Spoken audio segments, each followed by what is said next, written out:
जय श्री कृष्णा। राधे राधे। आज आप सुनेंगे रामभा तृतीया की व्रत कथा। हमारे धर्म शास्त्रों में बताया गया है, ज्येष्ठ मास के शुक्ल पक्ष की तृतीया तिथि के दिन रामभा तृतीया का व्रत किया जाता है। रामभा तृतीया के दिन सभी विवाहित महिलाएं पूरी श्रद्धा और आस्था के साथ व्रत करती है, जिससे उन्हें गणेश जी की तरह बुद्धिमान संतान की प्राप्ति हो और उनके ऊपर माता पार्वती और शिव जी की कृपा हमेशा बनी रहे। हिंदू मान्यताओं के अनुसार समुद्र मंथन से निकले 14 रत्नों में एक रत्न रामभा भी थी। ऐसा माना जाता है कि स्वर्ग लोक की अप्सरा रामभा आदित्या सुंदरी थी। कई साधक रामभा के नाम का जप करके सम्मोहन सिद्धि प्राप्ति करते हैं। रामभा तृतीया के दिन विवाहित महिलाएं चूड़ियों के जोड़ी की पूजा करती है। चूड़ियों के जोड़ को स्वर्ग लोक की अप्सराओं रामभा का स्वरूप माना जाता है। शास्त्रों के अनुसार रामभा तृतीया की व्रत अप्सरा रामभा ने सौभाग्य प्राप्ति करने के लिए किया था, इसलिए इस रामभा तृतीया कहा जाता है। रामभा तृतीया का व्रत सभी सुहागिन महिलाएं अपने पति की लंबी उम्र और बुद्धिमान संतान प्राप्ति करने के लिए करती है। रामभा तृतीया के व्रत को कुंवारी कन्या भी अच्छा वर प्राप्ति करने की कामना से करती है। मान्यताओं के अनुसार जो भी कुंवारी कन्या पूरे श्रद्धा भाव से रामभा तृतीया का व्रत करती है, उसे मन चाहा जीवन साथी प्राप्ति होता है। रामभा तृतीया का व्रत शिव पार्वती की कृपा प्राप्ति करने, गणेश जी जैसी बुद्धिमान संतान की प्राप्ति और सौभाग्य की रक्षा करने के लिए किया जाता है। रामभा तृतीया व्रत के दिन माँ लक्ष्मी और माता सती की विधि विधान के साथ पूजा की जाती है। मान्यताओं के अनुसार जो भी सुहागिन स्त्री रामभा तृतीया का व्रत करती है, उसके पति की आयु लंबी हो जाती है और उसे बुद्धिमान संतान की प्राप्ति होती है। अब सुने माता पार्वती और गणेश जी की कहानी। एक दिन पार्वती माता स्नान करने के लिए गई, लेकिन वहाँ पर कोई भी रक्षक नहीं था, इसलिए उन्होंने चंदन के पेस्ट से एक लड़के को अवतार दिया और उसका नाम रखा गणेश। माता पार्वती ने गणेश को आदेश दिया कि उनकी अनुमति के बिना किसी को भी घर के अंदर ना आने दिया जाए।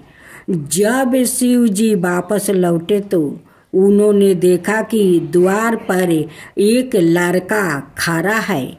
जब वो अंदर जाने लगे तो उस लड़का ने उन्हें रोक लिया और नहीं जाने दिया। यह देख शिव जी क्रोधित हुआ और अपने सवारी बैल नंदिनी को उस बालक से युद्ध करने को कहा, पर युद्ध में उस छोटे बालक ने नंदी को हरा दिया। यह देखकर भगवान शिव जी ने क्रोधित होकर उस बाल गणेश के सर को काट दिया। अब माता पार्वती वापस लौटी तो वो बहुत दुखी हुई और जोर जोर से रोने लगी। शिव जी को जब पता चला कि वो उनका सवाई का पुत्र है, तो उन्होंने भी अपनी गलती का आहासास हुआ कि शिव जी ने पार्वती को बहुत समझाने की कोशिश की, पर वो नहीं मानी और गणेश का नाम लेते लेते और दुखित होने लगी। अंत में माता पार्वती ने क्रोधित होकर शिव जी को अपनी शक्ति से गणेश को दोबारा जीवित करने के लिए कहा। शिव जी बोले, हे पार्वती, मैं गणेश को जीवित तो कर सकता हूँ, पर किसी भी अनाए जीवित प्राणियों के सर को जोड़ने पर ही माता पार्वती रोते रोते बोल उठी, मुझे अपना पुत्रा किसी भी हाल में जीवित चाहिए। यह सुनते ही शिव जी ने नंदी को आदेश दिया, जाओ नंदी, इस संसार में जिस किसी भी जीवित प्राणी का सर तुमको मिले काट लाना। जब नंदी सर खोज रहा था तो सबसे पहले उसे एक हाथी दिखाई तो दिया, उसका सर काट कर ले आया। भगवान शिव ने उस सर को गणेश के शरीर से जोड़ दिया और गणेश को जीवन दान दे दिया। शिव जी ने इसलिए गणेश जी का नाम गणपति रखा और बाकी सभी देवताओं ने उन्हें वरदान दिया कि इस दुनिया में जो भी कुछ नया कार्य करेगा पहले जय श्री गणेश को याद करेगा, तब इन कार्य को आगे करेगा और सफल भी होगा। तो बोलो विनायक गणेश की जय, गणेश भगवान की जय। महालक्ष्मी की कथा। एक गांव में एक साहूकार रहता था। साहूकार के एक बेटी थी। वो हर रोज पीपल सींचने जाती थी। पीपल के वृक्ष में से लक्ष्मी जी प्रकट होती थी और चली जाती थी। एक दिन लक्ष्मी जी ने साहूकार की बेटी से कहा, तू मेरी सहेली बन जा। तब लड़की ने कहा कि मैं अपने माता पिता से पूछ कर कल आऊंगी। साहूकार की बेटी ने घर जाकर अपने पिता को सारी बात कह दिया। तब उसके पिताजी बोले, वो तो लक्ष्मी जी है, अपने कोई और क्या चाहिए, तू लक्ष्मी जी की सहेली बन जा। दूसरे दिन वो लड़की फिर गई। तब लक्ष्मी जी पीपल के पेड़ से निकल कर आई और कहा, सहेली बन जाओ। तो लड़की ने कहा, बन जाऊंगी, और दोनों सहेली बन गई। लक्ष्मी जी ने उसको खाने का न्योता दिया। घर आकर लड़की ने माँ बाप को कहा कि मेरी सहेली ने मुझे खाने का न्योता दिया है। तब बाप ने कहा कि सहेली के जिमाने जाइयो, पर घर को संभाल कर जाना।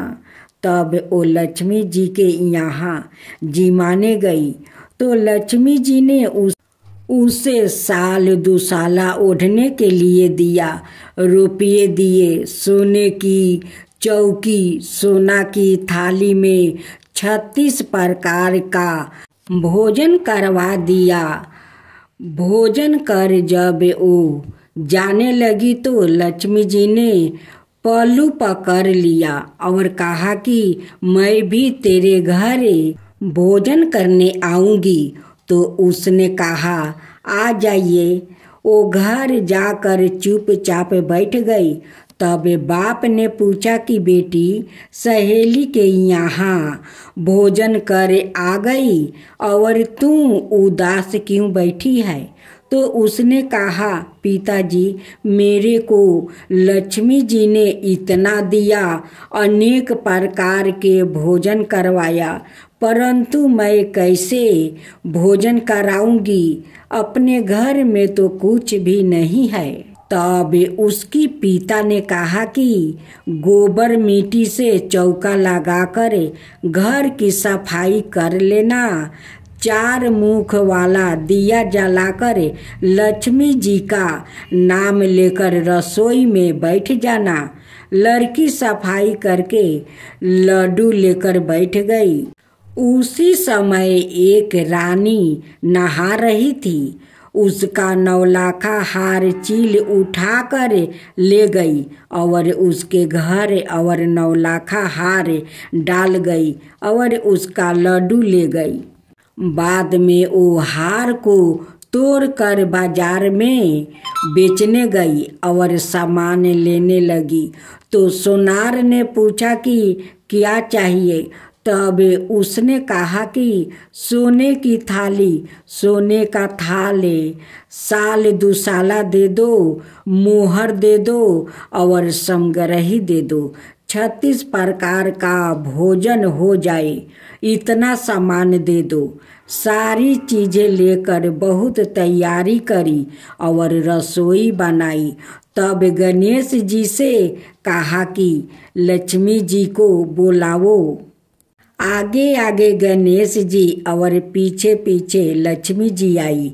उसने फिर चौकी डाल दी और कहा, सहेली चौकी पर बैठ जाइए। जब लक्ष्मी जी ने कहा, सहेली चौकी पर तो राजा रानी के भी नहीं बैठती हूँ, किसी के भी नहीं बैठती हूँ। तो उसने कहा कि मेरे यहाँ तो बैठना पड़ेगा। फिर लक्ष्मी जी चौकी पर बैठ गई। तब उसने बहुत खातिर की। जैसे लक्ष्मी जी ने करी थी वैसे ही उसने करी। लक्ष्मी जी उस पर खुश हो गई। घर में खूब रुपया और लक्ष्मी हो गई। साहूकार की बेटी ने कहा, मैं अभी आ रही हूँ, तुम यही बैठी रहना। और वो चली गई। लक्ष्मी जी गई नहीं और चौकी पर बैठी रही। उसको बहुत दौलत दी। हे लक्ष्मी जी, जैसे तुमने साहूकार की बेटी को दिया वैसे ही सबको देना। कहते सुनते हुंकार भरते अपने सारे परिवार को दिया। पीहर में देना, ससुराल में देना, बेटे पोते को देना। हे लक्ष्मी माता, सबका कष्ट दूर करना, दरिद्रता दूर करना, सबकी मनोकामना पूर्ण करना। एक कन्या थी। जब वो थोड़ी बड़ी हुई और उसको समझ आने लगी, तब से ही वो तुलसी माता जी की वो पूजा करने लगी। उसके प्रतिदिन का नियम था कि तुलसी माता जी का वो पूजन करने के बाद ही खाना खाती थी। जब वो कन्या शादी के लायक हुई तब उसके माता पिता ने उसकी शादी करवा दी।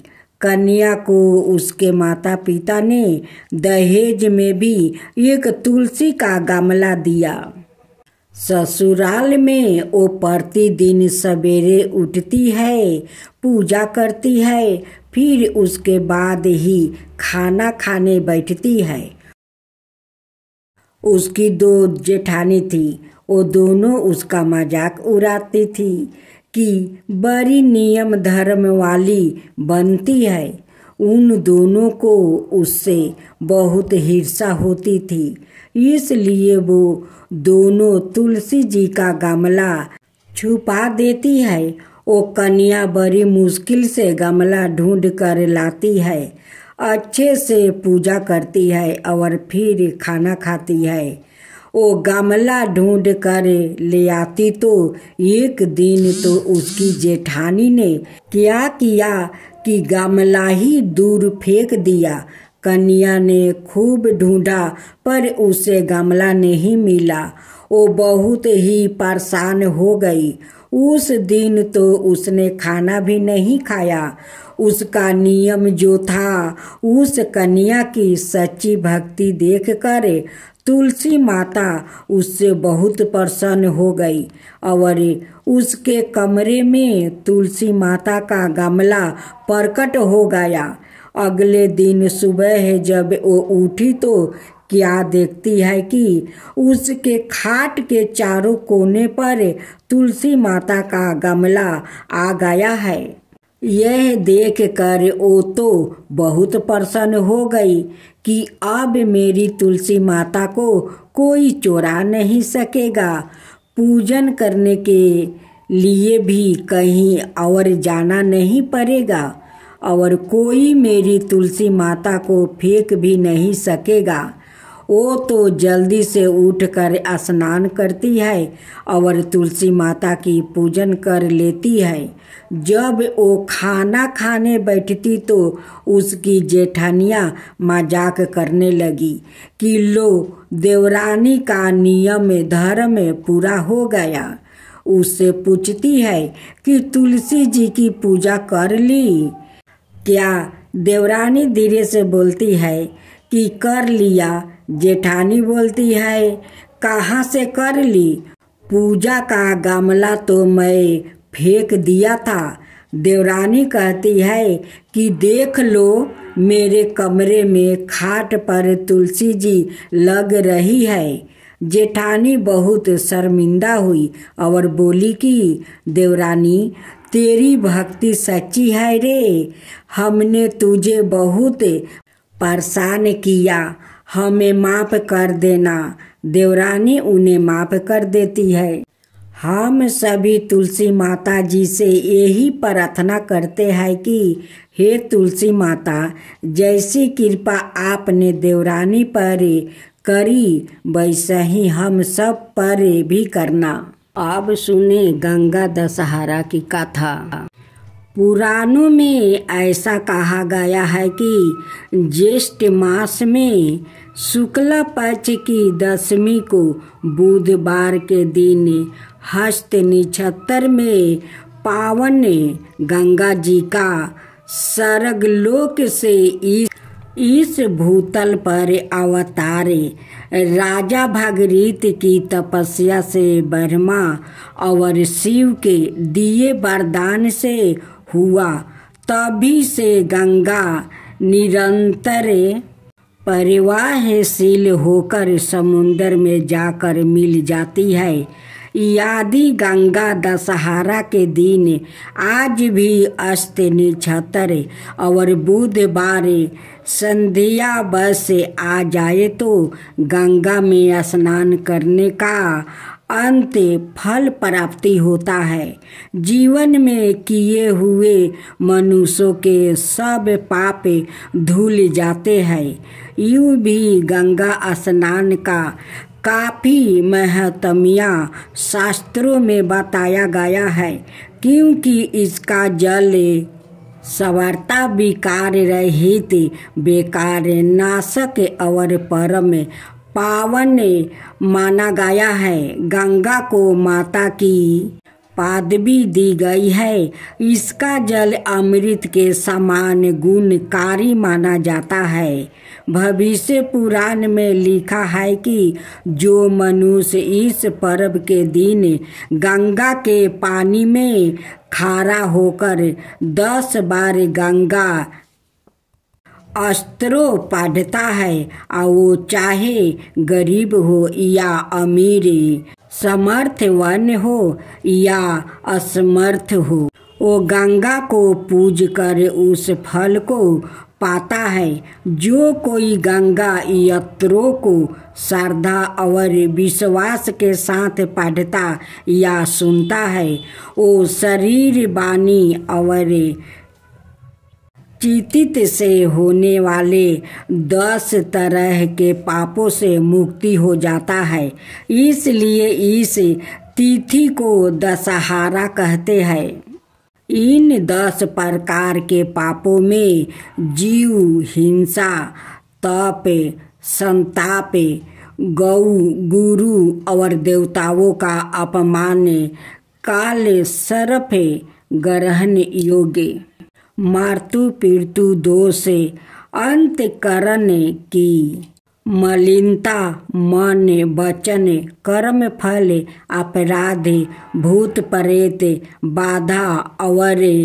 विषाणु दुर्प्रभाव गिने जाते हैं। इसके अलावा किसी रोग से पीड़ित में पारा व्याकृत संस्कार के चक्र में फांसा व्याकृत भय और भाव बंधनों से मुक्ति हो जाता है। हिंदुओं के अनाय पर्वों की तरह गंगा दशहरा मुक्ताया स्नान पर्व के रूप में मनाया जाता है। भक्तगण हर हर गंगे कहकर गंगा के जल में डुबकी लगाते हैं, जिसका मतलब होता है कि गंगा मैया हमारे 10 दोषों पापों का हरण कर लेती है। पूजन विधि विधान। यह पर्व जेठ मास के शुक्ल पक्ष की दशमी को गंगा जल में स्नान करके मनाया जाता है। यदि किसी कारणवश गंगा के जल में स्नान करना संभव ना हो तो किसी भी नदी में स्नान करके इसकी कमी की पूर्ति की जा सकती है।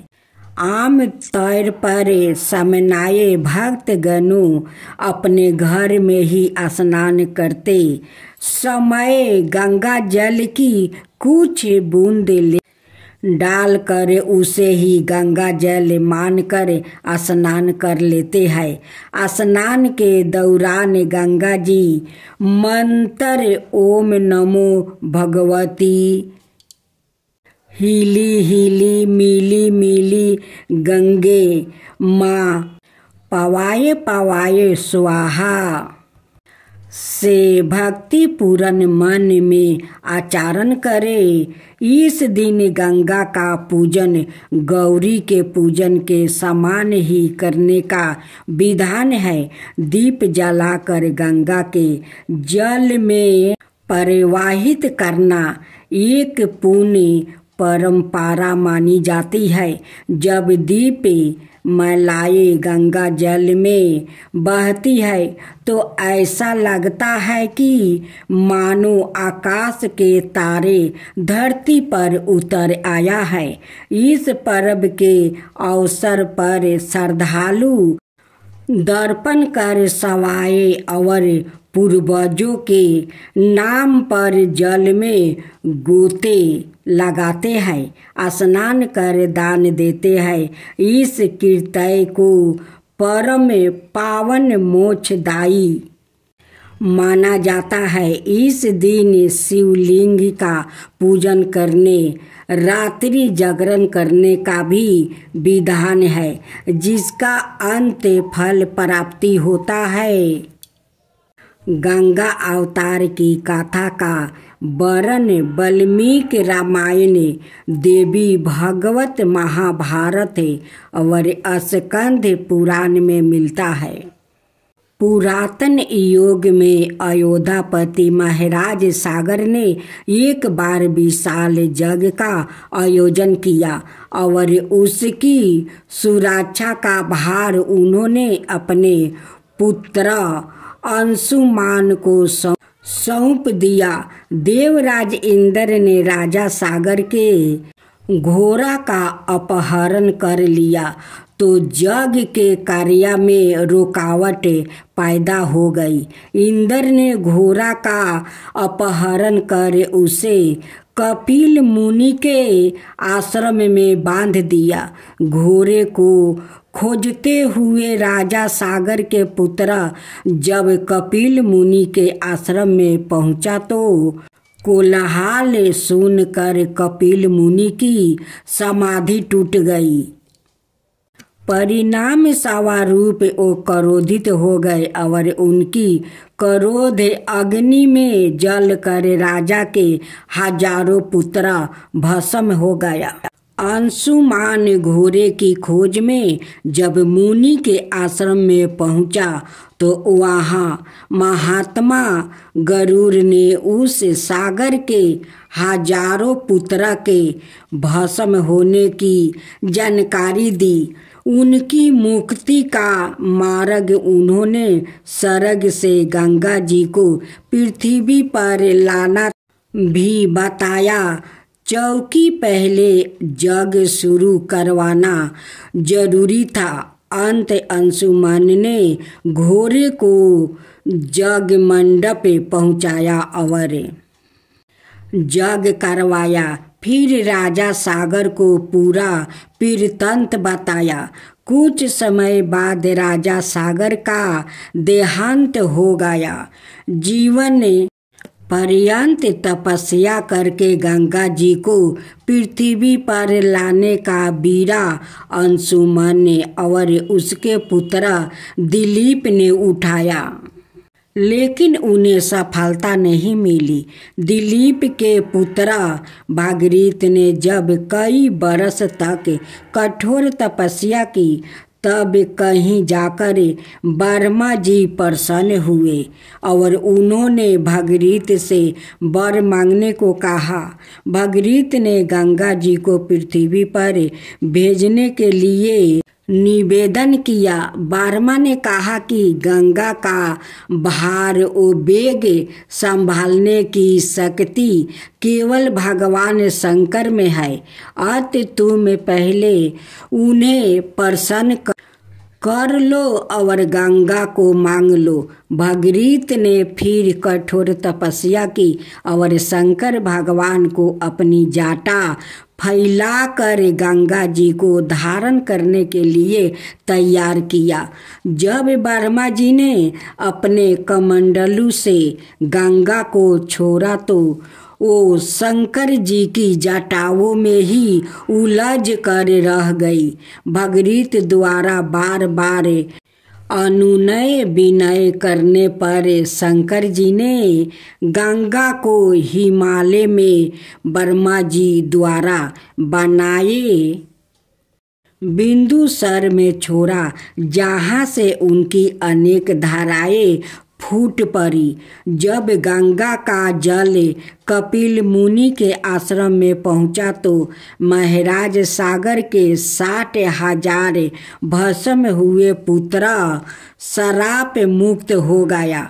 वर्मा जी ने पुनः प्रकट होकर भागीरथ के कठिन तप से परिवाहित होकर घोषित किया कि अब से गंगा जी का एक नाम भागीरथी होगा। इस प्रकार भागीरथ ने अपने पुण्य से पुत्र लाभ पाया। भोलेनाथ की जय हो, भोलेनाथ की जय हो, माता पार्वती की जय हो, माता पार्वती की जय हो। एक साहूकार था जो भगवान शिव का अनाय भक्त था। उसके पास धन आए किसी भी चीज की कमी नहीं थी, लेकिन उसकी कोई संतान नहीं थी और वो इसी कामना को लेकर रोज शिव जी के मंदिर जाकर दीपक जलाता था। उसके इस भक्ति भाव को देखकर एक दिन माता पार्वती ने शिव जी से कहा कि प्रभु, यह साहूकार आपका अनय भक्त है, इसको किसी बात का कष्ट है तो आपको उसे अवश्य दूर करना चाहिए। शिव जी बोले कि हे पार्वती, इस साहूकार के पास पुत्र नहीं है, यह इसी से दुखी रहता है। माता पार्वती कहती है कि हे ईश्वर, कृपा करके इसे पुत्र का वरदान दे दीजिए। तब भोलेनाथ ने कहा कि हे पार्वती, साहूकार के भाग्य में पुत्र का योग नहीं है। ऐसे में अगर इसे पुत्र प्राप्ति का वरदान मिल भी गया तो वो केवल 12 बरस की आयु तक ही जीवित रहेगा। यह सुनने के बाद भी माता पार्वती ने कहा कि हे प्रभु, आपको इस साहूकार को पुत्र का वरदान देना ही होगा।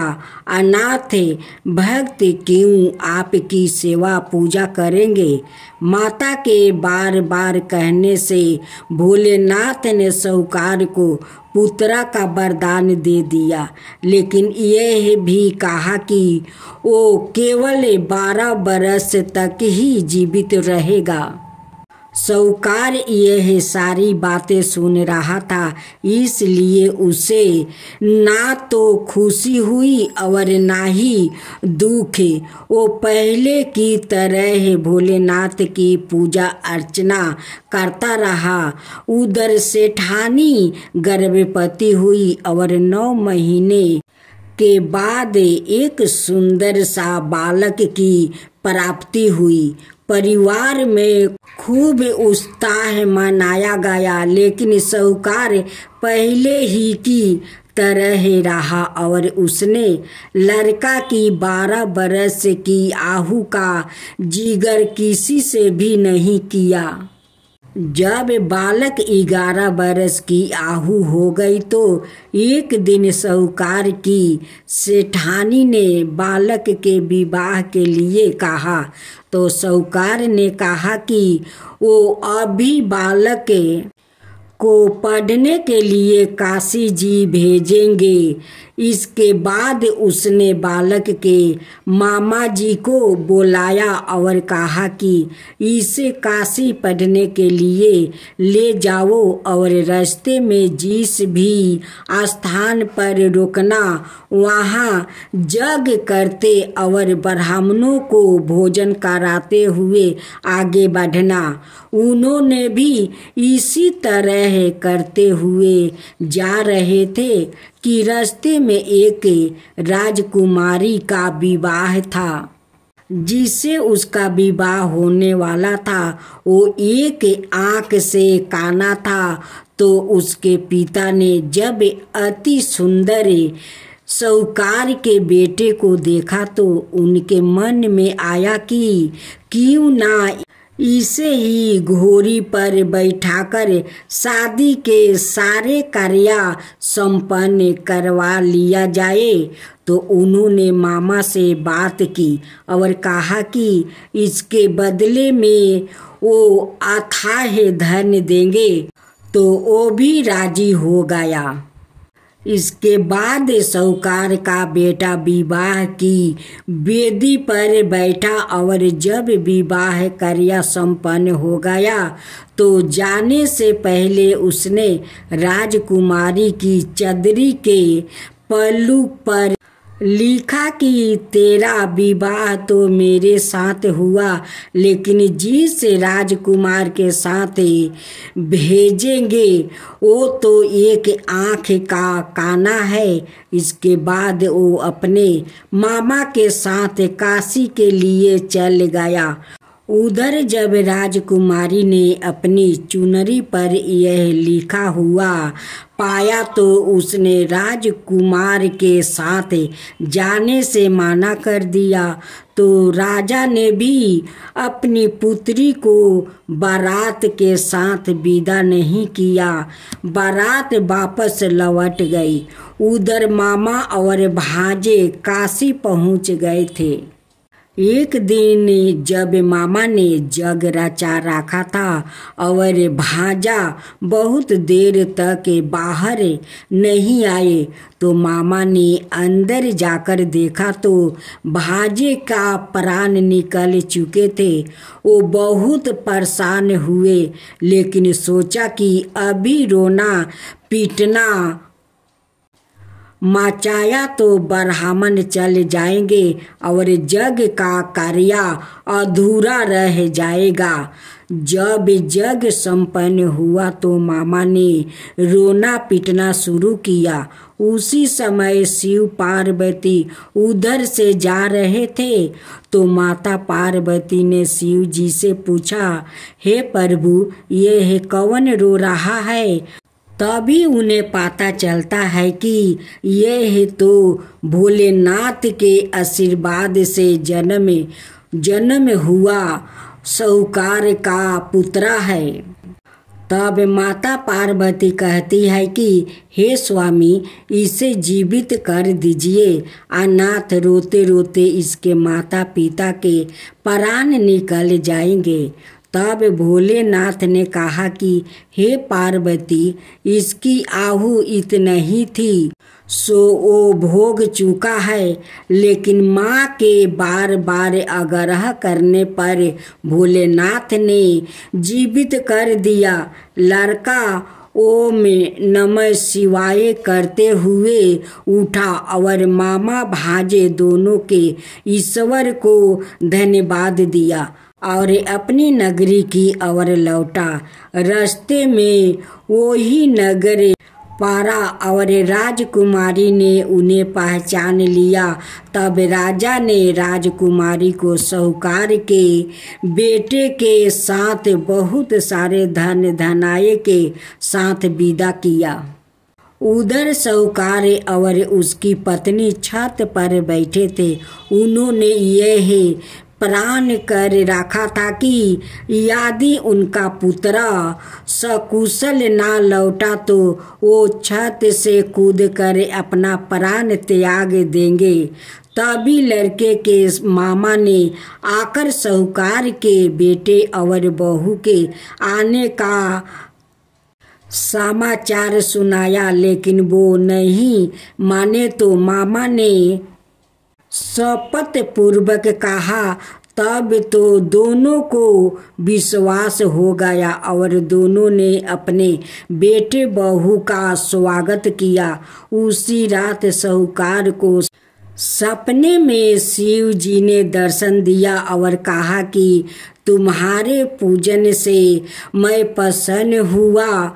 इसी प्रकार जो भी व्याकृत इस कथा को पढ़ेगा या सुनेगा उसके समस्त दुखों दूर हो जाएगा और मन बचित सभी कामनाओं की पूर्ति होगी।